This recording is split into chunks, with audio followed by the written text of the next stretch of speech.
Preparation किस exam की preparation करवाते हैं आप? SSC GD, ठीक है, मतलब आपके जो भी सरकारी नौकरियों की तैयारी होती है वो भी यहाँ पे कराई जाती है अलग अलग फैकल्टीज के द्वारा। सारे फैकल्टीज आपके हाई क्वालिफाइड टीचर्स हैं। अगर बच्चा जैसे मिडिल क्लास फैमिली से तो उसके लिए कुछ और प्रावधान भी रहता है, मैं अपनी कंडीशन वो चीज़ें बताएगा, मैं अपने डॉक्यूमेंट उन लोगों के लिए भी, मतलब उन बच्चों के जो अफोर्ड नहीं कर सकते उनके लिए भी सुविधा मौजूद है। पढ़ाई के लिए उन्हें तो कोई मतलब वैसा नहीं है कि वो अपने पैसों के कारण अपनी स्टडी रोके, तो वो यहाँ पर आ सकता है। प्राइवेट सेक्टर पे भी जॉबें करी हैं और आपके मैंने महिंद्रा एजेंसी में जॉब करी है, तहसील में जॉब करी है, तहसील में भी करी है। तहसील में भी करी है। मैंने वहाँ की चीज़ें एब्जॉर्व करी। मैंने जॉब ये नहीं कि अर्निंग के लिए करी है, मैंने जॉब नॉलेज के लिए करी। जैसे फॉरेस्ट विभाग में है मिस्टर ललित मेहर करके, तो और बहुत से प्राइवेट सेक्टर पे हैं, पूजा हैं, किरण हैं, बहुत गर्ल्स भी हैं, इवन बॉयज ही नहीं गर्ल्स भी हैं। नमस्कार दोस्तों, स्वागत है आपका रियल लाइफ स्टोरीज पे। तो भाई, कहानियों की जो हमारी शुरुआत है उसी कड़ी में हम जा रहे हैं आज खटीमा के एक बहुत पुराने इंस्टीट्यूट में, जो कि कई सालों से यहाँ विद्यमान है और कई बच्चों का भविष्य बना चुका है। और मैं तो चाहूँगा पहले कि हम वहीं पहुँचें और उस इंस्टीट्यूट के बारे में जानें, किस किस प्रकार से कितने बच्चों का भविष्य बना है।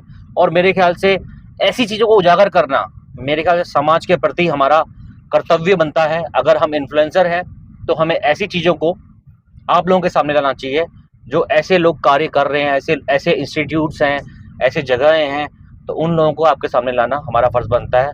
चलते हैं भाई इंस्टीट्यूट में और लेके आते हैं आपको एक और कहानी।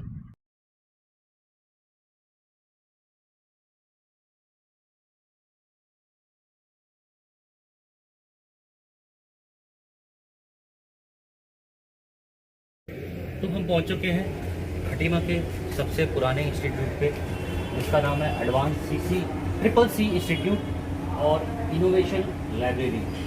और यहाँ पे बहुत सारी कोर्सेज हैं। मेरे ख्याल से इन बोर्ड्स को पढ़ने से बेटर है कि अंदर जाके प्रॉपर इन्फॉर्मेशन आपको लेते हैं और दिखाते हैं। आइए।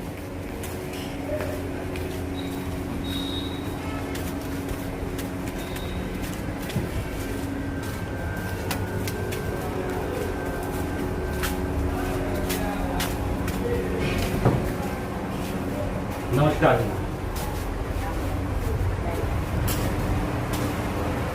तो हम पहुंच चुके हैं एडवांस CCC इंस्टीट्यूट के ओनर्स जो हैं हमारे तनु जोशी जी हैं। तनु जोशी जी हैं जो कि इस इंस्टीट्यूट को बहुत लंबे टाइम से रन कर रही हैं। कुछ बातें करेंगे और बताते हैं इस इंस्टीट्यूट के बारे में। तो सबसे पहली बात तो ये है कि ये हमारे खटीमा का सबसे ओल्डेस्ट इंस्टीट्यूट है और ये सबसे बड़ी उपलब्धि है कि खटीमा में एक इंस्टीट्यूट इतने लंबे समय से बच्चों को शिक्षा, भविष्य और साथ साथ में उनका करियर एक बनाता जा रहा है। तो पहले हम बात करते हैं कब शुरू हुआ था और ये कब से यहाँ विद्यमान है और कौन कौन इसके मतलब जो है पीछे हैं, मतलब चलाने वाले, बनाने वाले और आज भी इसको रन करने वाले। तो तनु जी बताइए, कब से स्टार्ट हुआ था ये? सर, ये आपका इंस्टीट्यूट चल रहा है सन 2000 से। इससे पहले हमारे एक तिलक पूरन सर कापड़ी सर थे और एक दिनेश कापड़ी सर थे। तो इन लोगों ने अपना इसको एक मतलब केवल सब्जेक्ट कोचिंग के उससे स्टार्ट करा था।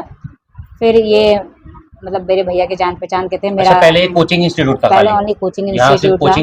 हाँ, मतलब BSc की कोचिंग चलती थी उस टाइम खटीमा में। आई थिंक शायद कहीं कोचिंग इंस्टीट्यूट अच्छे से पढ़ाया। आज बहुत बच्चे उनके द्वारा, ये आपके जो नासा है वहाँ पे भी साइंटिस्ट हैं। नासा में भी साइंटिस्ट खटीमा से। हाँ जी। अच्छा। और प्लस आपके जो इसरो है उसमें भी हैं, यहाँ से साइंटिस्ट बने हुए हैं। बहुत से इंस्टीट्यूट बच्चे यहाँ से जो पढ़ के गए उन सबके द्वारा। ठीक है।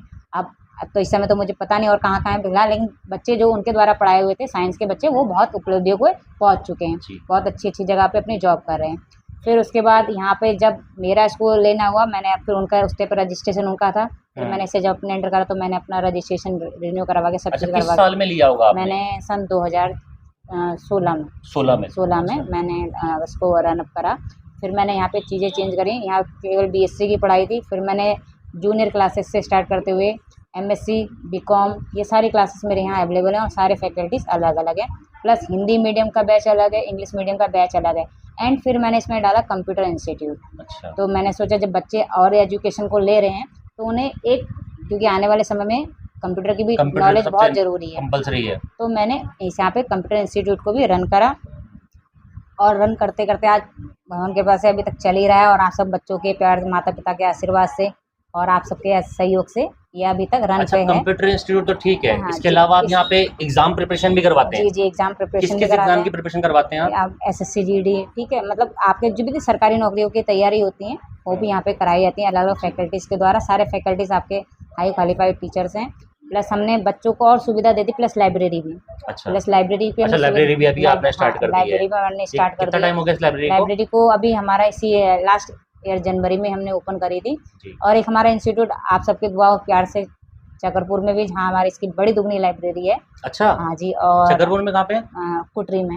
अच्छा, कुटरी में। अच्छा, हाँ इसी हाँ नाम से हाँ। Innovation library plus advance triple C institute, computer भी रन है वहाँ पर और लाइब्रेरी भी रन है, दोनों जी। चीज़ वहाँ पे रन है। और जो मेरे साथी हैं ममता सामंत, वो वहाँ पे उसको रन कर रही हैं। अच्छा, तो हमने एक और ओपन करा था, लेकिन वो किसी कारणवश हमें यहीं पे शिफ्ट करना पड़ा। और बाकी अभी तक यहाँ बढ़िया, सब बच्चे अच्छे हैं, रिजल्ट अच्छा दे रहे हैं। और अभी भी कंप्यूटर के द्वारा भी बहुत बच्चे आपके फॉरेन कंट्री में भी हैं मेरे पढ़ाए हुए, और प्लस आपके सरकारी डिपार्टमेंट में भी हैं कंप्यूटर के द्वारा करे हुए, जो बड़े कोर्सेज करके गए हैं, जिन्हें डिप्लोमा सर्टिफिकेट जैसे कौन-कौन से कोर्सेज हैं, मतलब बेसिकली बड़े-बड़े जो कोर्सेज हैं? ADCA है, MDCA है, जिसमें बच्चा मतलब सब चीज़ अपने कंप्यूटर पे परफेक्ट बन सके, उसे प्राइवेट एंड गवर्नमेंट दोनों सेक्टर पे वो वर्क के लिए अवेलेबल है। इस तरीके के हम कंप्यूटर में कोर्स बच्चों को मतलब प्रोवाइड जितने कराते हैं। बड़े-बड़े डिप्लोमास होते हैं, मतलब जी। डिप्लोमा लेवल के कोर्सेज हैं मतलब। वो हैं, और सर्टिफिकेट कोर्सेज भी हैं। Certificate course. सपोज किसी को हिंदी टाइपिंग करना है तो वो भी आ सकता है। हिंदी टाइपिंग उस लेवल पे मिलेगी जो अपना एग्जाम क्रैक कर सके, जो एग्जाम के लेवल पे पूछी जाती है बच्चों से, उस हिसाब से हम उसको टाइपिंग प्रोवाइड कराते हैं, Hindi and English typing. Plus जिसको लैंग्वेज सीखनी है, बीटेक के स्टूडेंट होते हैं, उनको लैंग्वेज नहीं प्रोवाइड हो पाती, तो लैंग्वेज भी है। बस कंडीशन स्टूडेंट के पास अपना लैपटॉप होना ज़रूरी है उन कोर्सेज़ के लिए। बाकी सब्जेक्ट क्लासेस चल रही हैं, जो जूनियर क्लासेस भी हैं, जैसे मैंने आपको पहले बताया, हिंदी मीडियम अलग बैच है, इंग्लिश अच्छा, मीडियम स्कूल के बच्चे भी आते हैं स्कूल के बच्चे भी आते हैं। वो इवनिंग टाइम में, क्योंकि स्कूल की टाइमिंग है, उनके अकॉर्डिंग उनकी टाइमिंग वैसी रखी है। प्लस इस समय कंप्यूटर की नीड इतनी है कि वो बच्चे भी आप कंप्यूटर सीख रहे हैं, क्योंकि स्कूल में भी उन्हें सिखाया जाता है प्रेजेंटेशन बनाने के लिए, PPT बनाने के लिए। तो हर बच्चे के पास अपना सिस्टम तो अवेलेबल नहीं होता, क्योंकि हर कैटेगरी का बच्चा आता है, और सपोज किसी के पास नहीं है तो वो यहाँ पे भी आके अपना वर्क कर सकता है। और ऐसा नहीं है कि हम मतलब यहाँ हाई लेवल के स्टूडेंट आते हैं, यहाँ लोअर से लेके हाई दोनों स्टूडेंट। मतलब क्या रहता है, फीस स्ट्रक्चर क्या रहता है आप फीस लोगों का स्ट्रक्चर जैसे? अकॉर्डिंग टू कोर्स, जैसा अच्छा। कोर्स की ड्यूरेशन होती है उसके अकॉर्डिंग हमारा फीस का स्ट्रक्चर रहता है। और अगर बच्चा जैसे मिडिल क्लास फैमिली से, तो उसके लिए कुछ और प्रावधान भी रहता है, हमें अपनी कंडीशन वो चीज़ें बताएगा, हमें अपने मतलब डॉक्यूमेंट उन लोगों के लिए भी, मतलब उन बच्चों के जो सुविधा अफोर्ड दे नहीं कर रखी सकते हैं, उनके लिए भी सुविधा मौजूद है पढ़ाई के लिए। उन्हें मतलब कोई मतलब वैसा नहीं है कि वो अपने पैसों के कारण अपनी स्टडी रोके तो वो यहाँ पर आ सकता है। उसे मतलब पैसों की अगर प्रॉब्लम आ रही है, किसी चीज़ में रिक्वायरमेंट उसके पर नहीं हो पा रहा है, ऐसा एफर्ट नहीं कर पाता है। अच्छा, मैं जानना चाहूँगा कि जैसे आपको 2016 हो गया, तो 2016 से देखिए उससे पहले का तो खैर जानकारी नहीं होगी। 2016 से मतलब एक लमसम आइडिया पूछना चाहूँगा कि कितने स्टूडेंट्स जा चुके होंगे यहाँ से? सर ऐसा तो कहना पॉसिबल होगा, क्योंकि एक लमसम आइडिया 100 के अप्रॉक्स स्टूडेंट, 100 के अप्रॉक्स हाँ, जो कि कार्यरत है। हाँ ज़्यादा ही होंगे। अच्छा। ठीक है, और अपनी अपनी जगह पे हैं और आते भी हैं स्टूडेंट मिलने यहाँ पे, जब लग जाते हैं उसके बाद आते भी हैं। अभी हाल ही में हमारे एक स्टूडेंट रचित नाम का, वो भी फौज में अभी लगा है। बहुत से ऐसे स्टूडेंट हैं जो अपनी अपनी जगह पे कार्यरत हो रहे हैं, सरकारी जॉब पे भी प्लस प्राइवेट सेक्टर पे भी। और खटीमा में भी अधिकतर जो प्राइवेट आपके एजेंसियां हैं, वहाँ पे भी इस कोचिंग के स्टूडेंट हैं, प्रेजेंट में भी हैं। अच्छा। तो बहुत ऐसे बच्चे हैं, अब एक बच्चे का नाम लिया जाएगा तो वो तो लाइन काफ़ी हो जाएगी। हाँ, तो इसीलिए देखिए मेन चीज़ ये है कि सन 2000 से मैं मानता हूँ कि 26 साल हो गए। जी बिल्कुल हो गए, सिल्वर जुबली हो गई जी इस इंस्टीट्यूट की। तो 25-26 साल से ये इंस्टीट्यूट रनिंग है, 26वां साल चल रहा है इस इंस्टीट्यूट को। तो मेरे ख्याल से बहुत बड़ी बात है। और कई, जैसा कि इन्होंने बताया, नासा में, इसरो में और सरकारी दफ्तरों में, सरकारी नौकरियों में, एग्ज़ाम प्रिपरेशन में, हर जगह इन्होंने एक अच्छा कार्यभार संभाला है। और ये सब एक सामाजिक मुद्दे हैं जो आप लोगों को जानने ज़रूरी थे, लेकिन उससे हट के एक अपनी पर्सनल इमेज भी होती है इंसान की, एक पर्सनल एक गोल भी होता है, क्राइटेरिया भी होता है। तो थोड़ा सा मैं यहाँ पर्सनल जाऊँगा, जानना चाहूँगा आपके बारे में कि पहली चीज़ तो कि आपने कहाँ से शुरुआत करी, मतलब क्यों बच्चों को पढ़ाने का सोचा, और कैसे कैसे आपने अपने करियर में मतलब कैसे कैसे कहाँ कहाँ पहुँचे, और साथ साथ फिर ये प्रेरणा कहाँ से मिली कि इसको ही चलाना है और बच्चों का भविष्य बनाना है? सर ऐसा था, मैं भी कोई हाई फाई फैमिली से नहीं हूँ, मिडिल क्लास फैमिली से हूँ। और मुझे कहने में कोई शर्म नहीं है, मेरे पापा का एक चाय का प्रोफेशन था। और पापा इवन पढ़े लिखे नहीं थे, लेकिन माता 5 क्लास उस जमाने की पढ़े हुए हैं। और हम 8 भाई बहन 8 भाई बहन हैं, ठीक। प्लस जिसमें से एक तो अब हमारे बीच में नहीं है, हम 7 भाई बहन हैं, लेकिन सब अपनी अपनी जगह पे रनिंग है। एक बस छोटा भाई अपनी स्टडी अभी कर रहा है, अपनी तैयारी कर रहा है। और तो मेरे मन में देखिए सर, मैं पढ़ने में मतलब मीडियम ही हूँ, लेकिन ये चीज़ मैंने देखी कि मुझे कंप्यूटर से शुरू से ही मतलब एक लगाव था कि कंप्यूटर कैसा होता है, कैसे करा जाता है, क्या करा जाता है। मैं हमारी पढ़ाई भी जो हुई है खटीमा से, हमारी जो बेसिक एजुकेशन थी वो पहले घर से ही प्रारंभ हुई। उसके हमारे जो आपका प्राइमरी स्कूल है सब्जी मंडी में, वहाँ से हमारी आगे। अच्छा, आप खटीमा बिल्कुल बाजार में ही रहते हैं? बिल्कुल बिल्कुल, ठीक है, मार्केट में ही हमारा घर है। तो घर की फाइनेंशियल कंडीशन इतनी अच्छी नहीं थी, लेकिन फिर भी हमारे माता पिता ने हमें 8 भाई बहन को पढ़ाने के लिए कोई कमी नहीं छोड़ी। इवन बिल्कुल जैसे हाई फैमिली के होते हैं वैसे ही हमें रखा, हम बच्चों को रखा। इवन उस प्रोफेशन में भी जहाँ लोग हार मान जाते हैं, तो लेकिन हम बहुत सौभाग्यशाली कि हमें ऐसे पेरेंट्स मिले। और फिर मेरे सबसे जो बड़े वाले भैया हैं, उन्होंने 17 साल की उम्र में ही स्टर में कट्टेड होके अपना जीवन हमारे घर के लिए मतलब रोजगार के लिए अपना जीवन यापन को रखा। और ऐसे धीरे धीरे करते करते फिर पढ़ाई सोचा था कि यहाँ से इंटर पास आउट करने के बाद इंटर भी हमने लड़कों वाले स्कूल से करा, क्योंकि हमें साइंस से लेना था, GIC। और गर्ल्स का भी उसी में था, लेकिन गर्ल्स का हमारे पढ़ते पढ़ते अलग हो गया था। उस टाइम में इतने स्कूल्स यहाँ पे नहीं थे खटीमा में इंटर की कि पढ़ सकें, ज़्यादा अच्छे उस पर ले सकें। तो इंटर कॉलेज था जहाँ पे साइंस स्टार्ट मतलब बैच चलते थे, तो हम सब ने वहाँ पे साइंस से अपना बैच को स्टार्ट करा था। फिर अब ऐसे पढ़ते पढ़ते पढ़ते मन में ख्याल आया कंप्यूटर के लिए, क्योंकि उस टाइम कंप्यूटर का थोड़ा क्रेज होने लग गया था। ग्रेजुएशन कहाँ से करी? ग्रेजुएशन मैंने खटीमा कॉलेज से, HNV PG कॉलेज से करी है। प्लस ये भी सब बच्चों का प्यार था, लेकिन मेरे को एक चीज़ कॉलेज में जाते एक चीज़ की कमी दिखी थी।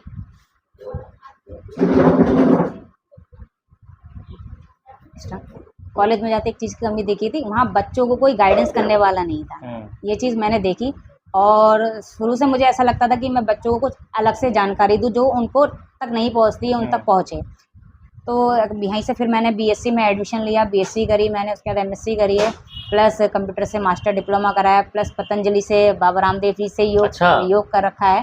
और बहुत मतलब योग, और HNV PG कॉलेज से फिर MA डिप्लोमा योग का भी करा मैंने। अच्छा जी, तो ये मेरे डबल MA किया है क्या आपने? नहीं, पहले MSc थी, फिर उसके बाद MA करा। हाँ, MSc MA मतलब डबल मास्टर डिग्री। जी हाँ जी। तो वो करा मैंने। फिर ऐसे कंप्यूटर में मेरे को फिर मैंने आपको बताया कंप्यूटर का शौक था, तो मैंने कॉलेज में भी जाके देखा कि कॉलेज में एक कमी थी कि बच्चे इधर उधर भटकते हैं, उन्हें गाइडेंस करने वाला लीडर तो होते हैं, लेकिन वो कहते लाओ फॉर्म में जमा कर दूँ, वो चीज़ कर दूँ। तो वहीं से मेरे अंदर एक लीडरशिप का भी एक इंक्रीमेंट हुआ कि भैया हाँ, कुछ बच्चों के लिए करना चाहिए।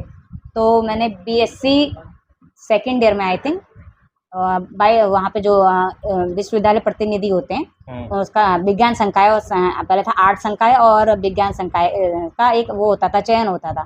तो मैंने विज्ञान संकाय में निर्विरोध वो कॉलेज से भी जीता, उसके बाद उपाध्यक्ष का भी जीता। अच्छा। और जब प्रेसिडेंट का बनने का है तो वो लिंक 2 लग गया था कि दोबारा आप उस पर खड़े नहीं हो सकते, तो प्रेसिडेंट का, लेकिन दोनों बार उपाध्यक्ष का निर्विरोध कॉलेज से मेरा अच्छा रह चुका है। इस बारे में जानकारी नहीं थी मुझे। ठीक है, तो ये चीज़ ये क्या होता है ना, देखो कहीं ना कहीं हो सकता है कि जैसे खटीमा में आज की क्या बोलूं जनजी जो है नहीं जानती इन सब चीज़ों को ना, कि क्या इंसान कैसे स्ट्रगल करके एक इंस्टीट्यूट यहाँ पे खड़ा किया है, एक लोगों का इतना बच्चों का भविष्य बनाया है, उसने अपने भविष्य के लिए कितना स्ट्रगल किया है, नहीं जानता कोई भी। और ये कहानियाँ इसलिए भी ज़रूरी हैं क्योंकि लोगों तक वो बात पहुँचनी चाहिए कि आप यहाँ कैसे पहुँचे हैं। तो सर मैंने प्राइवेट सेक्टर पे भी जॉबें करी हैं, और आपके मैंने महिंद्रा एजेंसी में जॉब करी है, तहसील में जॉब करी है। तहसील में भी करी है? तहसील में भी करी है। अच्छा। मैंने वहाँ की चीज़ें एब्जॉर्व करी। मैंने जॉब ये नहीं कि अर्निंग के लिए करी है, मैंने जॉब नॉलेज के लिए करी कि कैसा वहाँ पे पेटेंट होता है, क्या कराया जाता है, वो चीज़ कराई जाती है। कंप्यूटर मैंने सीखा, उसके बाद मैंने कंप्यूटर से मतलब जॉब के लिए अप्लाई भी करा, शायद भगवान को कुछ और मंजूर होगा, नहीं लगाया। स्कूल्स में कंप्यूटर के लिए दिया, योगा के लिए नहीं करा। योगा मैंने अपना वैसे ही निःशुल्क कैंप भी लगाया, कैंप भी चलाए। ये बाबा रामदेव, उसको बाबा बिमलेश को पता है, वो भी मेरा विद्यार्थी रह चुका है इस चीज़ के लिए। मुझे खुशी है कि वो इन चीज़ में मुझसे आगे निकल गया। मुझे बहुत प्राउड होता है कि एक मेरा स्टूडेंट जो योग के माध्यम से आज यहाँ पे खटीमा को भी अवेयरनेस पे दे रहा है, बहुत अच्छी बात है। मेरी बहुत शुभकामनाएं उसको भी हैं। तो यही चीज़ थी कि एजुकेशन में अलग क्या करा जाए, और इंस्टीट्यूट होने को कंप्यूटर इंस्टीट्यूट खटीमा में बहुत हैं, लेकिन हम क्या उन्हें अलग प्रोवाइड कराते हैं, वो बच्चा यहाँ पे आके देखता है, यहाँ पे आके सीखता है, तो उसी लेवल पे वो अपने करियर का डिसीजन करता है। तो यही सर इसे एक कहते हैं ना कि मेरा भविष्य बन गया, मैं कुछ बन गया, मैंने कुछ ये कर दिखाया, वो सिर्फ आपकी उपलब्धि है, लेकिन एक शिक्षक की रियल उपलब्धि वही होती है जब उसके स्टूडेंट उससे भी बहुत आगे जाके उसका नाम ऊंचा करते हैं।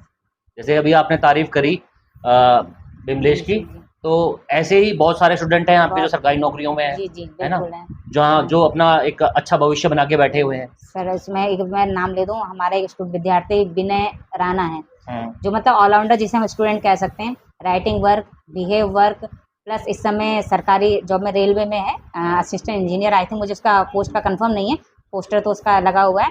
तो अभी आया भी था हाल ही में मिलने, स्टार्टिंग में मिलने नहीं आ पाया था, आया भी था मुझसे मिलने, तो बता रहा था मुझे कि आज मैं इस लेवल पर पहुँचा हूँ। तो हमें खुशी होती है कि ऐसे स्टूडेंट अनगिनत हैं, कि नाम लेना तो पॉसिबल नहीं है, लेकिन बहुत से बच्चे फॉरेस्ट विभाग में हैं, मिस्टर ललित मेहर करके, तो और बहुत से प्राइवेट सेक्टर पे हैं, पूजा हैं, किरण हैं, बहुत गर्ल्स भी हैं, इवन बॉयज़ ही नहीं गर्ल्स भी हैं इन चीज़ के लिए आगे जॉब के लिए अपनी जगह पे, जो आपने गर्ल्स भी मतलब जी कर रही हैं अपने मतलब अपने फैमिली को भी सपोर्ट कर रही हैं उस अर्निंग से, आज उस लेवल पे करके पढ़ाई के साथ साथ पढ़ाई भी कर रही हैं, अर्निंग भी कर रही हैं, और अपने घर को भी देख रही हैं। तो मेरे ख्याल से नॉलेज के लिए तो मेरे ख्याल से इतना बहुत है। मेरे ख्याल से हम देखते हैं यहाँ की लाइब्रेरी और यहाँ की सीटिंग कैपेसिटी, ये सब चीज़ें दिखाते हैं आपको। कंप्यूटर लैब, हाँ चलिए, हमारी कंप्यूटर लैब है। अभी क्योंकि लाइट का कुछ 27 तारीख का नोटिफिकेशन दे रखा, आ रही जा रही, इसलिए अभी बच्चे थोड़े कम हैं। ये है मेरे ख्याल से लगभग 15-20 ज़्यादा ही हैं, और लाइट की समस्या सब भी फेस कर रहे हैं, आप भी फेस कर रहे हैं, ठीक है। इवन इन्वर्टर की सब सुविधा दे रखी है बच्चों को, ऐसी बात नहीं है, पानी की फिल्टर पानी है, पार्किंग है, सब बच्चों को हमने सुविधा ये दे रखी है। तो सुविधाओं के बारे में बात करते हैं, चलिए सुविधाएं देखते हैं। आज इसके अलावा आपकी जैसे कि थ्योरी क्लासेस कहाँ होती हैं? थ्योरी क्लासेस सर यहाँ पे भी होती हैं, ये वाला रूम भी है हमारा बच्चों के लिए, ये भी रूम है, और यहाँ पे बैठ के बच्चा थ्योरी कर सकता है। चेयर लाइट है? हाँ लाइट है, पहला वाला बटन खोलो, उसके तरह वाला। तो ये है बच्चों की थ्योरी क्लासेस का रूम, और यहाँ पे मेरे ख्याल छोटे बच्चों की क्लासेस भी होती है। छोटे बच्चे भी क्लासेस लगती है सर। अच्छा, जूनियर भी चलते हैं यहाँ पे? चलते हैं, उनके लिए भी है। ये इन्होंने जूनियर्स के लिए लगा रखा है मेरे ख्याल से। हाँ, बाकी जो कंप्यूटर अथॉरिटिकल होता है वो बच्चा वहीं बैठ के भी करा देते हैं। अच्छा, प्रैक्टिकल ज़्यादा रहता है। और देखते हैं, चलिए। अच्छा, ये लाइब्रेरी है हमारी, तो आइए दिखाते हैं आपको लाइब्रेरी।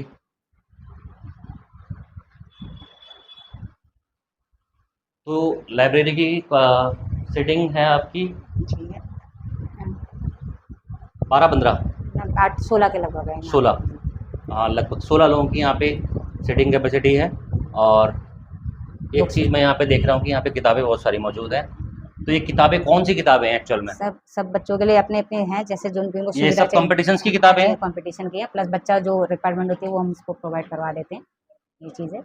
कॉलेज से रिलेटेड बुक्स रखे हैं यहाँ पर। अच्छा, कॉलेज से रिलेटेड कॉलेज की किताबें भी हैं और कंपटीशन किताबें भी हैं। किताबें और भी यहाँ अलमारी में भी रखी हुई हैं। पार्लर भी जिसको सीखना है तो पार्लर की भी यहाँ पे आपको फैसिलिटीज मिल जाएगी और सब। अच्छा, आप अभी इसके साथ साथ एक पार्लर का भी स्टार्ट करने वाले हैं? पार्लर वो जो मेरे साथ ही हैं ममता सामंत, वही उसको रन करेंगे, वही रन कर रही है। वो चकरपुर में स्टार्ट करेंगे? नहीं, यही लास्ट वाला रूम हमारा एक और रूम है। अच्छा, एक और रूम है। वहाँ पर उसके पार्लर का हम देंगे बच्चों को। तो भाई सोच के देखो, एक इंसान, मेरे हिसाब से आप मल्टीपर्पज ही काम कर रही हैं एक तरह से, है ना? सर ये सब आप सबका आशीर्वाद, बच्चों का प्यार। तो अभी फैमिली में अभी आपके कौन कौन हैं, कहाँ हैं? लाइक शादी वादी हो गई है बहनों की? बिल्कुल हो गई है, ये 2 बहनों की हो चुकी, 3 बहनों की भले बड़ी सबसे वाली दीदी की हो गई। फिलहाल जीजा जी हमारे बीच में नहीं है, और उनके 2 बच्चे हैं जो हमारे साथ ही रहते हैं। इस समय उनकी बेटी इंजीनियरिंग कर रही है, भीमताल से उसका इंजीनियरिंग का स्टार्ट हो गया सेशन। और छोटा वाला बेटा है उनका, तो वो शिक्षा भारती में 8th क्लास में है। और बड़े वाले भैया के भी 2 बच्चे हैं, एक बेटा एक बेटी, तो एक केवी में है, खटीमा के केवी में 12th है उनका, और एक छोटी बिटिया है वो भी शिक्षा भारती में है। अच्छा। बाकी छोटा वाला भाई अपनी एयरफोर्स की तैयारी कर रहा है, कुछ नंबरों से रह गया था, फिर से मेहनत स्टार्ट कर दी दोबारा से। और बड़ी वाली दीदी ही एज अ छोटे बच्चों को ट्यूशन्स पढ़ाते हैं। बाकी सारे फैकल्टी आपको मेरे यहाँ अलग मिलेंगे हर सब्जेक्ट मतलब ऑलमोस्ट आपका सारा बैकग्राउंड, फैमिली बैकग्राउंड एजुकेशन में है। एजुकेशन पे है। इवन मैंने कहा ना, मम्मी पापा उतने पढ़े लिखे हुए, लेकिन उन्होंने हमें पढ़ाई में कोई कमी नहीं छोड़ी। आज उन्हीं के माध्यम से हम यहाँ तक पहुँचे हुए हैं। सबसे बड़े मोटिवेशन का विषय, मतलब मोटिवेशन का एक जो सुंदर सा मैसेज है ना, कि जिन्होंने नहीं पढ़ा कभी, उन्होंने ही पढ़ाई की कीमत को समझा। बिल्कुल। और जिन्होंने जो फैसिलिटीज़ को मोहताज रहे, उन्होंने ही फैसिलिटी की वैल्यू को समझा। और उन बच्चों तक, ये जितने बच्चे भी आज यहाँ आते हैं, पढ़ते हैं, उन सब लोगों तक वो सब चीज़ें पहुँचाई जो वो खुद हासिल नहीं कर पाए। जी बिल्कुल बिल्कुल। मेरे ख्याल से इससे सुंदर संदेश कभी किसी के लिए हो ही नहीं सकता, कि जो अपने भविष्य के लिए भाग दौड़ करते रहे स्ट्रगल में, सब कैसे तैसे करके आज जहाँ भी बैठे हैं, वहाँ पहुँचने तक का सफ़र, उन्होंने जो स्ट्रगल उन्होंने देखा, उसी स्ट्रगल को उन्होंने फैसिलिटी में कन्वर्ट कर दिया। कि आने वाले भविष्य में, मतलब सिंपल सी बात है ना, देखिए जिसने भविष्य के लिए स्ट्रगल किया वही उसको, उसकी वैल्यू को समझ सकता है। बिल्कुल सर। मेरा ये कहना, बहुत से बच्चे ये कहते हैं ना कि हमारे पेरेंट्स ये करते हैं वो करते हैं, तो मेरा ये मानना है कि बच्चे अपने पेरेंट्स का मोरल डाउन ना करें। जब वो आते हैं तो बिल्कुल कॉन्फिडेंटली बताएं कि मेरे फादर ये कर रहे हैं, मेरी मदर ये कर रही है। मतलब काम कोई छोटा नहीं होता मेरे नज़र में। काम जहाँ मेहनत चली है वो काम बहुत बड़ा है, सर्वोपरि है। तो जहाँ से आपको 2 पैसे 1 पैसा ईमानदारी का मिल रहा है, वो काम कोई छोटा नहीं है। आप किसी के आगे हाथ फैलाने से अच्छा अपनी मेहनत कर रहे हो, भले कम आ रहा है। सही बात। तो ऐसे बच्चे अगर कहते हैं कि मेरे पेरेंट्स ये करे, तो मेरा यही मानना है कि उन्हें बिल्कुल बताएं। जैसे एग्जाम्पल, बच्चे कहते हैं मेरे पापा किसान हैं, तो मैंने उनसे ये कहना था, बेटा किसान है तो सबसे बड़े हैं, अन्नदाता हैं वो, क्योंकि आपके पास तो इतनी जमीन है, सबसे पहले आप सबसे बड़े इंसान हो। सही बात। तो अपना मॉरल के साथ अपने पिताजी माता पिता को भी नीचा ना दिखाएं कि हमारे माता पिता का ये बिजनेस है, ये प्रोफेशन है। उन्हें गर्वली कहें, आगे कहीं पे भी आप जा रहे हैं तो उन्हें प्राउड, शर्म महसूस करते हैं। मैंने आजकल ये जेनजी में देखा है, जो आज की हमारी जनरेशन है, उसमें मैंने देखा है खास तौर पे शर्म महसूस करते हैं कि कहीं उनकी बेइज्जती ना हो जाए, ऐसा बताने में। जी जी बिल्कुल। गर्व की बात है भाई, इनको एक चाय की दुकान से, आज यहाँ चाय की दुकान से एक इतने बड़े इंस्टीट्यूट में पहुंचाया है, इससे बड़ी बात क्या हो सकती है। और इनको गर्व है कि इनके पिताजी ने चाय की दुकान चलाई, खाली नहीं बैठे। और हम भी लगे थे अपने पिताजी के साथ। ऐसे नहीं कि हमारे सारे भाई बहन जाते थे, जब मेला चलता था तो साथ में लगे थे इतने, क्योंकि हमने कहा ना, इतनी सुविधा नहीं थी हमारे पास कि हम नौकर भी एफर्ट कर सकें, वो चीज़ कर सकें। तो साथ में लगे। ऐसा हमें कोई शर्म नहीं है, हमने काम करा, हमने अपना काम करा, हमने करने में कोई शर्म नहीं है। कोई कहता है ये आपका इंस्टीट्यूट है, आप झाड़ू क्यों लगा रहे हो, तो भैया अपने इंस्टीट्यूट, अपने आगे सफाई करना कोई गुनाह नहीं है, कोई बुरा नहीं है। जब तक आप खुद नहीं करेंगे तो दूसरा आके आपके आगे नहीं करेगा। तो किसी भी कोई काम छोटा नहीं होता। अपना काम सबसे पहले आप उसको अच्छे से करें। ये सीख लेने वाली बात है और सीख समझने वाली बात है, और ये सबक लेने वाली बात भी है। क्योंकि देखो आज के समाज में क्या हो रहा है, जनरेशन के साथ में बड़ी ज़्यादा कन्फ्यूजन, डिप्रेशन, एंजाइटी, और बहुत जो कन्फ्यूजन की बात कर रहा हूँ वो करियर को लेकर है। जी बिल्कुल। उन्हें पता ही नहीं उन्हें करना क्या है। जी बिल्कुल। डिप्रेशन, एंजाइटी छोटी छोटी बातों से है। आते हैं बहुत से बच्चे आते हैं कि हम क्या करें, हम ठीक है। इवन कंप्यूटर सीखने एमए वाले बच्चे आते थे, मैंने सुना आप तो बहुत लेट हो गए, लेकिन चिंता मत करो, मैं हूँ, मैं आपको से लेवल पे करा दूँ कि आप जल्दी भी कर सकते हो। तो हमारे मतलब पढ़ाई के लिए बच्चे का मोरल डाउन नहीं करा जाएगा, उसका मोरल अप ही करा जाएगा, भले वो किसी भी एज में आए। और यहाँ पे ऐसे ऐसे भी आ चुके हैं जो पढ़े लिखे भी नहीं थे, हाउस वाइफ ऐसे भी आए जिनको पढ़ना लिखना भी नहीं आता, अभी मैं देख रहा हूँ जैसे वो भी सीखे। और अभी इवन हाउस वाइफ जो है वो भी कर रही होंगी, अभी आपने देखा होगा। तो बहुत से बच्चे, और प्लस यहाँ बच्चे मेरे पास पिथौरा करते हैं, बच्चे पढ़ के जा चुके हैं कंप्यूटर के। अच्छा जी। ठीक है, पिथौरा लोगाट यहाँ आते रहने आते हैं। तो ऐसे मतलब मेरे बहुत से सपोर्टर भी कह लो जो हैं, जो यहाँ बच्चों को भेजते हैं कि आप वहाँ पे जाएँ, तो आपको एक प्राइवेट पढ़ाई का अलग एनवायरनमेंट मिलेगा। तो ये उन सब लोगों का प्यार है जो यहाँ पे बच्चे भेजते भी हैं। तो उनके लिए भी मेरा बहुत बहुत धन्यवाद है कि वो अपना ऐसा प्यार बनाए रखें। देखो ऐसा ही प्यार बना रहना चाहिए और ऐसा ही संदेश पब्लिक तक जाना चाहिए। मेरा भी उद्देश्य, इस वीडियो को बनाने का भी उद्देश्य यही है कि मैं अपने कम से कम अपने क्षेत्र से शुरुआत करूं। बिल्कुल। कब सबसे पहले कहते हैं ना अपने घर से शुरुआत करो, तो मैं अपने घर से शुरुआत कर रहा हूँ। मेरा गृह क्षेत्र ये है, तो गृह क्षेत्र में मैं उन सब संस्थानों को, उन सब चाहे छोटी दुकानों को, मैं ये नहीं कहता कि भाई ये कंप्यूटर इंस्टीट्यूट है, मैंने यहाँ का वीडियो बना दिया, अब मैं चाय की दुकान का वीडियो नहीं बना सकता। मैं अगला वीडियो हो सकता है कि एक चाय की दुकान का बनाऊँ, एक समोसे की दुकान का बनाऊँ। देखो रोजगार तो रोजगार है, एक खाली बैठे इंसान से लाख गुना अच्छा इंसान वो है जो प्रयास कर रहा है, बिल्कुल कुछ कर रहा है, कुछ ना कुछ कर रहा है, खाली नहीं बैठा हुआ। मेरे लिए वो इंसान सर्वश्रेष्ठ है जिसने अपने आप को पहचाना और कुछ ना कुछ करने की ठान ली और वो रुका नहीं। क्योंकि रुके रहना मेरे हिसाब से कोई किसी प्रकार का ना ही मेरे ख्याल से मोटिवेशन है और ना ही रुकने से आपको कुछ हासिल होने वाला है। सर मैं अपना एक सबसे अच्छा इंसिडेंट शेयर करना आपकी वीडियो के माध्यम से।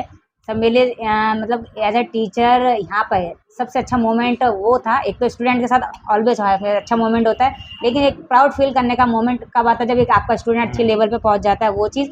प्लस दूसरा, जिन टीचर्स ने मुझे बचपन में पढ़ाया था स्कूल में, वो मुझसे आके कंप्यूटर सीख के गए। अच्छा जी। ठीक है, तो मेरे सबसे बड़ा अचीवमेंट वही था कि एक जिन्होंने मुझे ज्ञान दिया था वो आज मुझसे उस फील्ड में मुझसे सीख के गए। इवन वो भी सब सरकारी टीचर्स थे, तो वो चीज़ आगे मेरे लिए सबसे बड़ा मोमेंट था इस इंस्टीट्यूट में।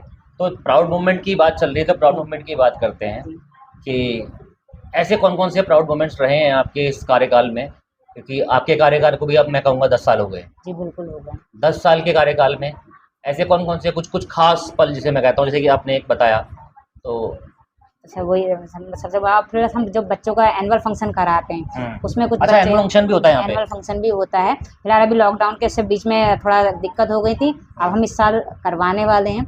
तो वहाँ पे बच्चे ऐसे ऐसे आते हैं, बहुत अच्छे निकलते हैं कि उनका जब हम सुनते हैं तो हमें अपने आप में एक प्राउड हो जाता है कि हाँ ये बच्चा इस तरीके का है। अच्छा एनुअल फंक्शन में आपके मतलब वो सब पुराने बच्चे आते हैं? पुराने बच्चे भी आते हैं, न्यू बच्चे भी आते हैं। उनको हम एक अलग मतलब क्राइटेरिया देते हैं एजुकेशन मोड पे कि आप ये करो वो करो। उनसे बच्चों से मिलवाते हैं, जो बच्चे हमारे सिलेक्ट हुए हैं। हाँ, वो उनको गाइडेंस, यहाँ पढ़ रहे हैं, इनकी आपस में मुलाकात होती है तो बोलते हैं कि देखो मैंने यहाँ से पढ़कर ये किया, मोटिवेशन मिलता है। हाँ जी, तो उनको एक गाइडेंस देने का वो स्टूडेंट वर्क भी करते हैं। तो ऐसे ही मोमेंट होते हैं, छोटे छोटे मोमेंट, वही बड़े मोमेंट जाके लाइफ में बनते हैं। हर किसी के लिए, मेरे लिए नहीं, हर किसी के लिए यही होते हैं लाइफ के। जो मेरी साथ वाली जो मैम है ममता सावंत मैम, वो भी इसी स्ट्रगल से निकल के आज हम लोगों ने चकरपुर में हमारा खोलने का उद्देश्य ये था, क्योंकि बच्चा किसी के पास पैसे की कमी है, अब रोज 10 रुपये 20 रुपये किराया लगा कर महीने का 600 रुपये हो जाता है, तो वही वहाँ फीस में एफर्ट कर लेगा। हाँ। तो हमारा चकरपुर में उद्देश्य यही था खोलने का कि वहाँ पे ऐसे भी ये एक लाइफ का अचीवमेंट ये भी था, मोमेंट ये भी था। ब्यूटी पार्लर है उसके आसपास ही है ना? नहीं, मेन पुटरी में ही है। मेन पुटरी में जो ब्यूटी पार्लर है मेरे ख्याल से वो नया खुला है शायद। 5 नहीं, हमारी 5 दुकानदारें एक साथ हैं, उसमें है इनोवेशन लाइब्रेरी और एडवांस ट्रिपल सी इंस्टीट्यूट। ठीक है, वहाँ पे चल रहा है हमारा। अब थोड़ा सा याद आ रहा है मुझको। जो वो बड़े बड़े शटर्स है। हाँ, बड़े बड़े शटर्स। हाँ जी, ठीक है। तो ये है, वहाँ पे वो रन कर रही हैं। और प्लस यहाँ मतलब इसी से एफिलिएट है, वो अलग नहीं है, यहीं से जुड़ा है। सारा रजिस्ट्रेशन सब चीज़, सारे सर्टिफिकेशन यहीं से इशू किए जाते हैं। वो एक ब्रांच है जी, हमारी ब्रांच है। तो हम ऐसे चाहते हैं कि हम और भी बच्चों को जहाँ असुविधाएं हमें बताएं, हम उनके लिए कुछ कर सकेंगे तो हम जरूर डेफिनेटली करेंगे। और मैंने जैसे अच्छा, इसके अलावा जैसे एक सवाल है कि इसके अलावा जैसे कि आप स्कूलों में जाते हैं काउंसलिंग करने के लिए? नो सर, मैं स्कूलों में भगवान के पास आज तक नहीं जाना हुआ। यही बच्चों के माध्यम से। कभी आपको बुलाया जाता है काउंसलिंग करने के लिए? बुलाया भी जाता है, बहुत से स्कूल से कहते हैं एक बार आइए, बताया जाता है। हम चाहते हैं कि बच्चा अपना आप करे, हम जाके अपनी काउंसलिंग नहीं करें, बच्चा अपना। कई बार देखो ये एक मोटिवेशन का ही पॉइंट है एक तरह से। कई बार होता है ना, जैसे कि मैं स्कूल चला रहा हूँ जी, तो मुझे लगता है कि ये बच्चे कंफ्यूज हैं, पढ़ लिख तो लिया इन्होंने, 12 चल रहा है इनका, पास हो ही जाएंगे। तो मैं चाहता हूँ या 10th कर रहे हैं, 10th के बोर्ड के बाद में इनके पास खाली समय रहेगा कुछ एक आध महीने का, तो उस टाइम पे बच्चे चाहते हैं कि उनको कोई काउंसल करे। जी बिल्कुल, मैं रेडी हूँ। वो चाहते नहीं है, मतलब वो ना चाह के भी किसी से बोल नहीं सकते। जी जी बिल्कुल, बहुत से बच्चे होते हैं। देखो उस टाइम पे एक टेंशन होती है, रिजल्ट आने वाला है। अभी वो एक टेंशन से बाहर निकले। अगर उसी टाइम पे उनको कोई कहते हैं ना गर्म हथौड़े पे कोई अगर चोट दे तो मेरे ख्याल से लगता है कि वो सबर जाएगा। हाँ, सबर जाएगा। जैसे एक सोना है, उसे पीट के निखारा जाता है, उसे हर शेप में कन्वर्ट करा जाता है। वो स्टूडेंट का जब तो उसे आप निखारेंगे नहीं, उसे समझाएंगे नहीं। मेरा मानना है जब हमारी 5 उंगलियां समान नहीं, लेकिन हर उंगली का अपना एक महत्व है। जैसे मुझे लगता है कि आप ताराबाल संस्थान तो आप जाते ही हैं। जी बिल्कुल, वहाँ बच्चों को काउंसल करते ही हैं मेरे ख्याल से। हाँ, और प्लस ऐसा आश्रम बहुत है, प्रयाग आश्रम है, जहाँ हर प्रयाग में भी जाते हैं? हाँ जी। और अभी आपने शायद एक नोटिस नहीं करा हुआ, हमने एक चैरिटी बॉक्स बना रखा है। एक पहल मेरी ओर से, ये नाम मैंने ही दिया है। तो उसमें ये हम बच्चों से कहते हैं, हम अपने जीवन में इतने सक्षम हैं कि हम 10 रुपये 20 रुपये रोज खा सकते हैं। तो हम 1 रुपये भी अगर इसमें डालेंगे तो महीने के 30 रुपये इकट्ठे हो गए। तो हम उसी डोनेशन से, जो बच्चे का आया, बच्चों का सहयोग है, तो उसी से हम उनके जो त्यौहार आते हैं हमारे, इवन त्यौहार कोई से भी हो सकता है, ये नहीं कि कैटेगरी के हिसाब से त्यौहार किसी का भी हो सकता है, तो हम उसमें ये सहयोग प्रोवाइड कराते हैं अपनी कोचिंग इंस्टीट्यूट से। अच्छा। और हम मतलब हमारे बच्चे ऐसे सहयोग में हमेशा आगे रहते हैं, कभी किसी की हेल्प के लिए कभी बच्चे मना नहीं करते, तत्पर रहते हैं इस कोचिंग के बच्चे। तो मैं तो चाहूँगा कि हमारे समाज के ऐसे लोगों को, जो भी हमारे स्कूल हैं, हमारे काफ़ी सारे स्कूल हैं, मैं चाहता हूँ कि चाहूँगा क्या, मैं मतलब ये ऐसा होना चाहिए कि जिन्होंने भविष्य बनाया है बच्चों को, उनको उन लोगों को काउंसलिंग के लिए इनवाइट करना चाहिए। बिल्कुल सर, हाँ, मैं जैसे तो एनुअल रेडी हूँ। फंक्शन होते हैं और बच्चों के एग्ज़ाम के बाद में समय होता है, उस समय पे मेरे ख्याल से काउंसलिंग क्लासेस या सेमिनार कह सकते हो आप इसको, सेमिनार छोटे से सेमिनार, चाहे वो फ्री ऑफ कॉस्ट हो, जी बिल्कुल, ठीक है, उसके लिए कोई चार्जेस नहीं होने चाहिए, बस हाँ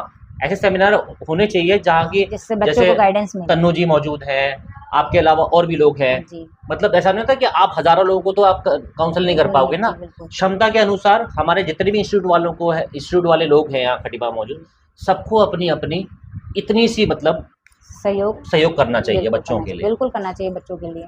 वहाँ से बच्चों का भविष्य मेरे ख्याल से, मेरे को लगता है कि शायद और उजागर हो जाएगा, क्योंकि वो उस टाइम पे बहुत कंफ्यूज होते हैं, उनके मम्मी पापा उनसे ज़्यादा कंफ्यूज होते जी हैं, बिल्कुल होते हैं उनको सर। बता ही नहीं पाते वो करना क्या करके। तो हम तो चाहते हैं अगर ऐसा कन्फ्यूजन है तो आपके वीडियो के माध्यम से नंबर शेयर कर दिया जाएगा, आप नंबर लेके आप हमारे पास आ सकते हैं, इंस्टीट्यूट में आप सबका मोस्ट वेलकम है। और जिन बच्चों को फीस की भी प्रॉब्लम है तो वो भी आके यहाँ पे आप मुझसे आके बातें करें, मुझसे बात अपनी शेयर करें, बताएं मुझे अपनी प्रॉब्लम। अगर पढ़ना चाहते हैं तो मैं उनको पढ़ाने के लिए रेडी हूँ, ऐसी कोई वो नहीं, चिंता ना करें। अगर बच्चे ऐसा पढ़ाई के लिए अगर उत्सुक हैं तो मेरी ओर से उनका मोस्ट वेलकम है यहाँ पर। तो मेरे ख्याल से इस वीडियो के लिए इतना ही, जितना संदेश था इतना ही काफ़ी है। लेकिन इस वीडियो को एंड करने के साथ साथ मैं एक छोटा सा संदेश चाहूँगा तन्नू जी से, जो हमारे जेन ज़ी, हमारे आने वाले भविष्य को देना चाहती हैं। एक छोटा सा संदेश, एक लाइन जो भी आप बोलना चाहें। बस ये है बच्चों से कहना है कि अपने भविष्य को लेके चिंतित हो, लेकिन चिंता ना करें कि हमें क्या करना है। एक राइट मोटिवेशन उनका रहे, कहीं पे भी गाइडेंस चाहिए तो अपने बड़ों से पूछें, जानें और उसको समझें कि हमें क्या करना है, कैसे करना है। तो बिल्कुल भविष्य के लिए चिंता करना जायज़ है, लेकिन ऐसी चिंता नहीं जिससे आपका माइंड डिस्ट्रैक्ट हो जाए, आप अदर ट्रैक पे चले जाएँ। सर यही है। तो मिलते हैं आपसे एक और नए वीडियो के साथ में, एक और नई कहानी के साथ में, एक और नए संदेश के साथ में, एक और नए प्रेरणादायक संस्थान के साथ में। धन्यवाद। जय श्री राम।